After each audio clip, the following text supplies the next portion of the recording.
अरे संसार संसार, अरे संसार संसार, जसा तवा चुल्यावर, अरे संसार संसार, जसा तवा चुल्यावर, आधी हाताला चटके मग मिळते भाकर, आधी हाताला चटके मग मिळते भाकर. अरे संसार संसार, जसा तवा चुल्यावर, अरे संसार संसार, जसा तवा चुल्यावर, आधी हाताला चटके मग मिळते भाकर.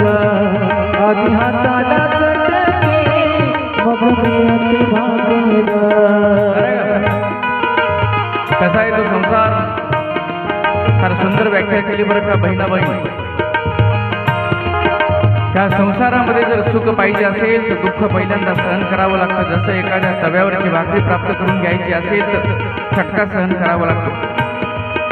त्या पद्धतीचा आहे बरं का हा संसार. फार सुंदर प्रकारे संसाराची व्याख्या केलेली आहे. आणि जोपर्यंत आपण या संसारामध्ये आहोत तोपर्यंत याला खोटाही म्हणता येणार नाही. जरी संत सांगत असेल, पुराणामध्ये वर्णन केलेलं असेल की संसार मिथ्या आहे, खोटा आहे. आपल्याला घर पाहिजे, आपल्याला दार पाहिजे, आपल्याला बायको पाहिजे, आपल्याला लेकरं पाहिजे. संसारामध्ये सर्व प्रकारच्या सुखसोयी उपलब्ध पाहिजे, सर्व प्रकारच्या वस्तू पाहिजे, खायला पाहिजे, प्यायला पाहिजे, सगळं पाहिजे. या सगळ्या गोष्टीची अपेक्षा जर असेल, इच्छा असेल तर तोपर्यंत त्या संसाराला खोटं म्हणता येणार नाही. म्हणून बहिणाबाई फार सुंदर वर्णन करतात की कसा आहे तो संसार. फार सुंदर वर्णन.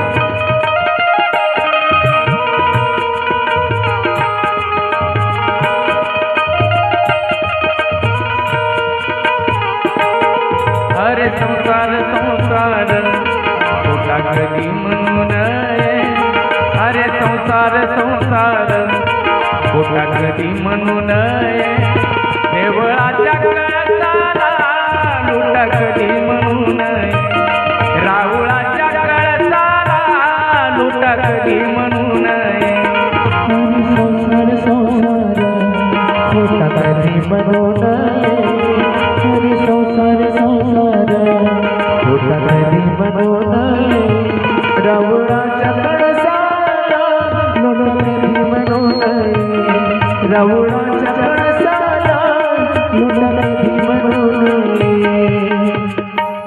बहिणाबाई चौधरी नावाची एक कवयित्री बरं का. संसाराची व्याख्या सरळ आणि सोप्या भाषेमध्ये आपल्या पुढे मांडत आहे. आणि मी नेहमी सांगत असतो की एखादी व्यक्ती जर एखादं कठीण आपल्याला सोपं करून सांगत असेल तर त्याच्यापेक्षा विद्वान या जगामध्ये दुसरं कोणी असू शकत नाही. संस्कृत भाषा माणसाला समजत नव्हती, वेदांत माणसाला समजत नव्हता, म्हणून माझ्या तुकोबारायांनी वेदांताचा अर्थ मराठी भाषेत अभंगाच्या रूपाने लिहिला. आणि आजचे कीर्तनकार तेच अभंग घेतात आणि वेदांताकडे घालतात आणि सगळं ऐकणाऱ्याच्या डोक्यावरून चाललं. काही समजत नाही कीर्तनामध्ये. विद्वान तो आहे जे कठीणाला सोपं करून लोकांच्या पुढे मांडत असतो. अगदी सामान्य माणसाला समजेल अशा पद्धतीने जो सांगतो त्याला विद्वान म्हणतात. एवढा अट्टहास प्रयत्न करून सायास करून बरं का वेदांताचा अर्थ अभंगाच्या रूपाने लिहिला तुकोबारायांनी. आणि तेच अभंग तिकडे वेदांताकडे घालतात आणि आपल्याला म्हणतात की आम्ही वेदांत सांगतो म्हणते कीर्तनात. नाही, विद्वान कोण आहे?